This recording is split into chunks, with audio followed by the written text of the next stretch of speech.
Kasus pemalakan yang berujung penikaman hingga menewaskan sopir truk bernama Alkodirin, 44 tahun, warga Lampung yang terjadi di kawasan Simpang Macan Lindungan, Palembang, pada Senin 24 November 2025 malam, hingga kini masih menjadi perhatian.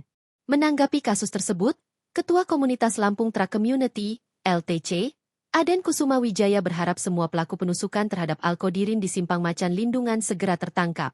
Bukan tanpa sebab, kini para sopir truk dari luar Palembang resah atas kasus tersebut. Untuk itu, Aden ingin ikut memastikan penanganan kasus ini. Seperti diketahui, polisi menyebut telah mengamankan 2 dari 4 terduga pelaku, sementara 2 lainnya masih buron. Ia menjelaskan Alkodirin, sopir truk yang meninggal pada Senin lalu, merupakan anggota aktif LTC dan menjabat sebagai koridor wilayah Jember. Aden menyebut komunitas sopir Lampung dan di Palembang siap membantu aparat jika tindakan pencegahan tidak berjalan baik. Ia berharap wilayah Palembang bisa menjadi area yang aman bagi para sopir dan bebas dari aksi premanisme. Aden mengimbau para sopir untuk tidak takut membuat laporan resmi ke polisi.